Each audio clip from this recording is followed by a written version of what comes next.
सबका नमस्कार। Previous video में हमने प्रधानमंत्री किसान मानधन योजना के बारे में बात किए थे, तो उसमें सपोर्ट अपने अच्छा किया था, इसलिए हमने आज इस वीडियो में डिस्कस करेंगे प्रधानमंत्री फसल बीमा योजना के बारे में। तो प्रधानमंत्री फसल बीमा योजना के बारे में जो इम्पोर्टेंट पॉइंट एग्जाम के लिए अच्छा है वो हमने इसको इस PDF में इंक्लूड कर दिया है। इस PDF को भी आप मेरा जो टेलीग्राम चैनल है उसमें आप इसको डाउनलोड कर सकते हो, उसका लिंक मैं डिस्क्रिप्शन में दे दूंगा।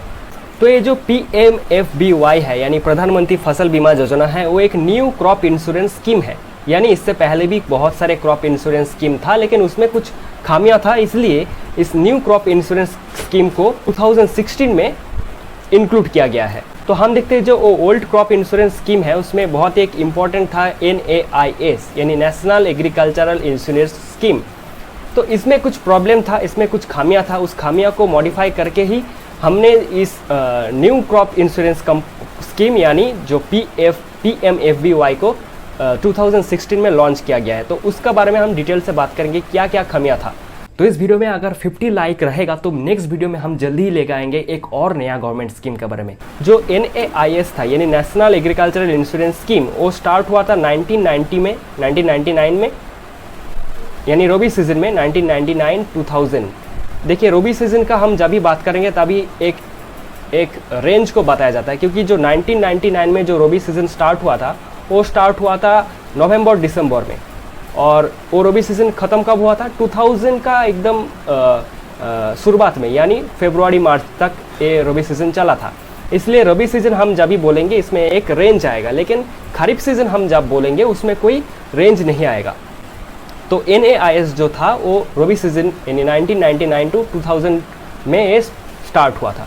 तो आप देखते हैं कि जो NAIS है उसका क्या क्या प्रॉब्लम था, उस प्रॉब्लम का वजह से नया क्रॉप सीजन ले आने का, नया क्रॉप इंश्योरेंस स्कीम ले आने का ज़रूरत पड़ गया है। एक नंबर जो प्रॉब्लम है वो है lack of transparency. Lack of transparency मतलब सिस्टम में बहुत सारे खामियां था, चाहे वो टेक्नोलॉजी हो, चाहे वो वर्कर्स का वर्क हो, या फिर चाहे वो फार्मर्स का जो इजीली एक्सेस नहीं हो सकता था। इसलिए जो ट्रांसपेरेंसी का लैक होने की वजह से इस प्रॉब्लम में, इस स्कीम में बहुत सारे प्रॉब्लम था। एक इम्पॉर्टेंट पॉइंट है। दूसरा पॉइंट है जो high premium percentage and high premium share of the farmer. जो ये जो स्कीम है, इंश्योरेंस स्कीम है, इसमें कुछ तो प्रीमियम फार्मर को देना पड़ेगा, लेकिन वो अगर हाई हो गया या फिर उसका शेयर अगर ज़्यादा हो गया तो कैसे फार्मर्स उसको अफोर्ड कर पाएगा, तो उसका कोई बेनिफिशियल इफेक्ट उसमें नहीं रहता। तो इसका जो दूसरा प्रॉब्लम आ गया था वो था हाई प्रीमियम शेयर। ठीक है, अब जो PMFBY है उसमें कितना परसेंटेज प्रीमियम शेयर रहता है? फार्मर के लिए सिर्फ 10%, बाकी जो 90% शेयर है वो कौन देता है? वो देता है सेंट्रल गवर्नमेंट। तो इसमें प्रीवियस जो क्रॉप इंश्योरेंस कंपनी स्कीम था उसका मामले में बहुत ही लो प्रीमियम शेयर है, जो कि फार्मर के लिए बहुत ही एक अच्छा खबर है।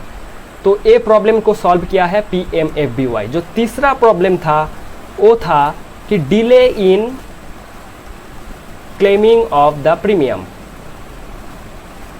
मतलब इंश्योरेंस का जो अमाउंट था वो अगर क्लेम करने में टाइम लग जाए तो उसमें क्या बेनिफिट होगा? फार्मर का कुछ बेनिफिट होगा अगर उसको क्लेम करने में ही डिले हो जाए तो ये भी एक प्रॉब्लम था। लेकिन अब जो PMFBY है इसमें अगर आप एक दिन भी डिले करोगे तो उसमें आपको चार्ज लगेगा 12%।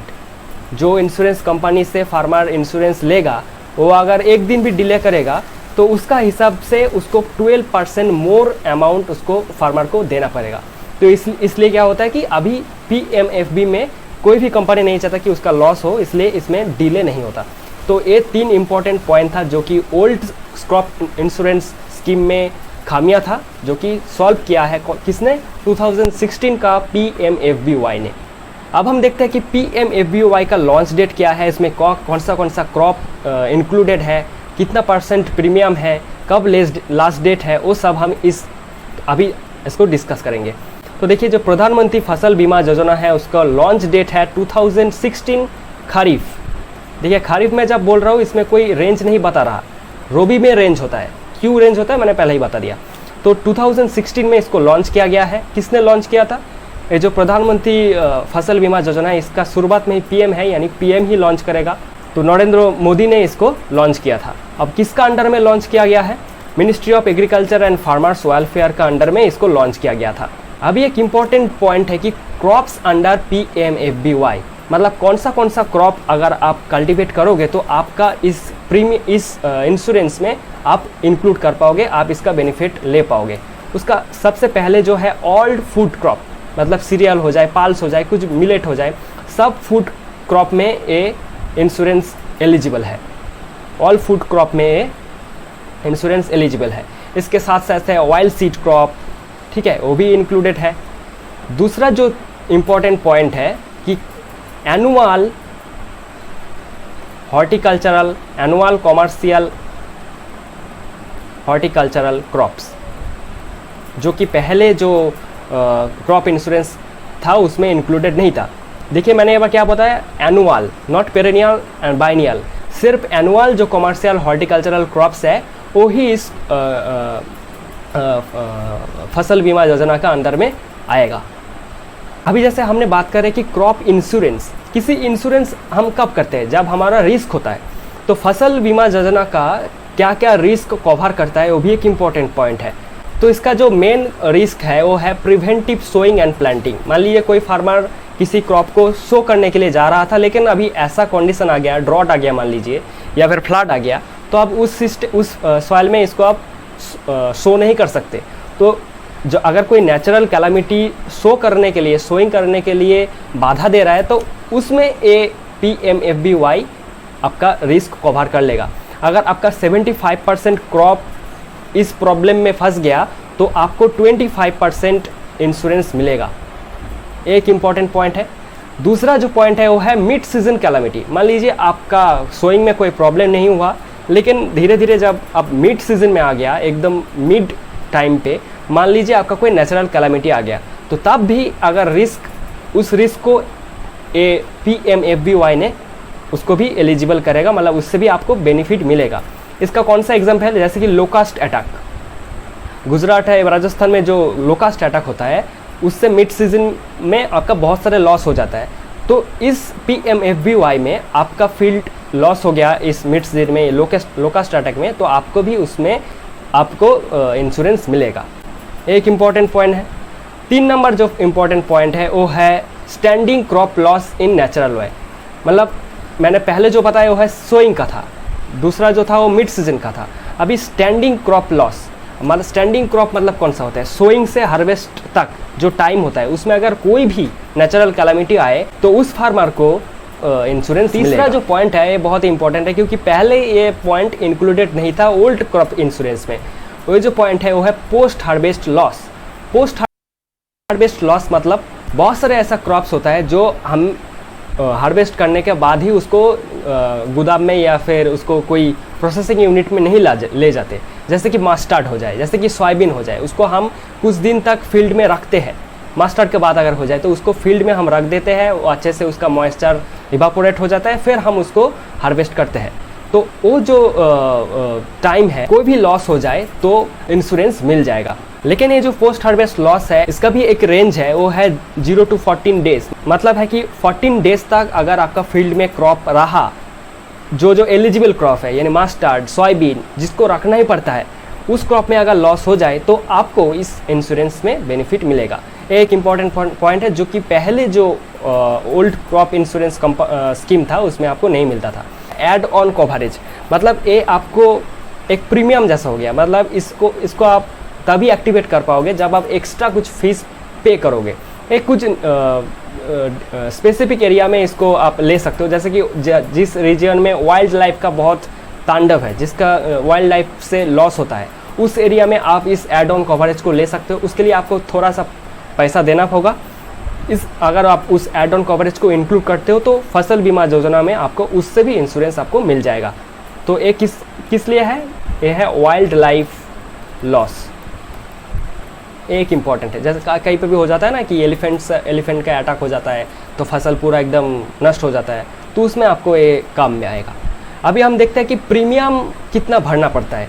जो खरीफ क्रॉप है उसके लिए प्रीमियम है 2%, जो रबी क्रॉप है उसके लिए प्रीमियम है 1.5%, और जो एनुअल कॉमर्शियल हॉर्टिकल्चरल क्रॉप है उसके लिए प्रीमियम है 5%। तो एक इम्पॉर्टेंट पॉइंट है, ये भी आपको याद रखना होगा। अब हम देखते हैं कि प्रीमियम भरने का जो मैक्सिमम अमाउंट कितना है। मैक्सिमम अमाउंट है 2 लाख, उससे ज़्यादा आप इंश्योरेंस नहीं पा सकते, उससे ज़्यादा आप प्रीमियम भी भर नहीं सकते। जो लास्ट डेट है वो भी इम्पॉर्टेंट है। खरीफ क्रॉप के लिए लास्ट डेट है 31 जुलाई, ठीक है, और रबी क्रॉप के लिए जो प्रीमियम है वो 31 दिसंबर, ठीक है। ये था इम्पोर्टेंट पॉइंट। यही इम्पोर्टेंट पॉइंट आपका किसी भी एग्ज़ाम के लिए बहुत ज़्यादा होता है, इससे ज़्यादा जानने का आपको कोई ज़रूरत ही नहीं होता। एक और बात है कि जो आप प्रीमियम यहाँ पर मैंने जो बताया 2%, 1.5%, 5%, इसको आप कैलकुलेट कैसे करोगे? उसका जो ऑफिशियल वेबसाइट है, इसका जो ऑफिशियल वेबसाइट है, यहाँ एक प्रीमियम इंश्योरेंस प्रीमियम कैलकुलेटर है। अगर आप इस जाओगे तो देखोगे इधर एक कैलकुलेट बोल के एक ऑप्शन रहेगा, इसमें अगर आप क्लिक करोगे तो आप देख सकते हो कि मान लीजिए मैं खरीफ सीज़न में मैंने कोई फसल को कल्टीवेट किया है, मेरा अभी साल चल रहा है 2022, मेरा जो स्कीम है प्रधानमंत्री फसल बीमा योजना है। तो मैं मान लीजिए मैं केरला से बिलोंग करता हूँ और डिस्ट्रिक्ट मान लीजिए मैं कुछ भी दे देता हूँ, मलप्पुरम, ठीक है। अब मैं क्रॉप जो है उस टपियो का सिलेक्ट कर लिया, ठीक है, और मैं यहाँ पर एरिया सिलेक्ट कर दूँगा। मान लीजिए मैं हेक्टर में होगा तो 1 हेक्टर में मैंने इसको कल्टीवेट किया है, तो इस हिसाब से मेरा प्रीमियम कितना भरना पड़ेगा वो भी आपको इधर प्रीमियम कैलकुलेटर में मिल जाएगा। अब देखते हैं कुछ इंपॉर्टेंट डेटा रिगार्डिंग PMFBY। 2016 में इसको लॉन्च किया गया था, तो 2016-17 में इसका जो बजट था वो था 5550 करोड़, ठीक है। अभी 2020 और 21 में इसका बजट बढ़ के हो गया था 15650 करोड़, ठीक है। ये जस्ट आपको एक इन्फॉर्मेशन के लिए। 2021 टू 2022 में जो बजट था उसमें थोड़ा सा और इंक्रीज़ किया गया था 16,000 करोड़, ठीक है। अभी इस ईयर में 2022-23 में इसको थोड़ा सा कमा दिया गया है 15500 करोड़, ठीक है। तो ये बजट चेंज हुआ है। और अगर देखें कि कितना फार्मर पर ईयर में इसको पार्टिसिपेट करता है, इसमें रजिस्टर करता है, वो तो है 5.5 करोड़ फार्मर जो है इस PMFBY में रजिस्टर करता है। तो इसका डिमांड भी धीरे धीरे और अवेयरनेस भी इसमें बढ़ रहा है। तो मैंने ये सारे डिस्कस कर दिया कि क्या क्या इंपॉर्टेंट पॉइंट है रिगार्डिंग PMFBY। तो अगर आपको इस PDF को भी चाहिए होगा तो आप लिंक मैंने दे दूंगा टेलीग्राम का, उधर से आप डाउनलोड कर सकते हो। तो आशा रखते हैं कि इस वीडियो में आपको बहुत सारे इंपॉर्टेंट फैक्ट मिला है, आपको बहुत अच्छे से समझा पाया हूँ पॉइंट बाय पॉइंट। यही से पॉइंट आपको याद रखना है। देखने के लिए धन्यवाद। नेक्स्ट मिलता है कुछ और नया गवर्नमेंट एग्रीकल्चरल स्कीम में। तब तक के लिए सब्सक्राइब कीजिए और शेयर कीजिए। धन्यवाद।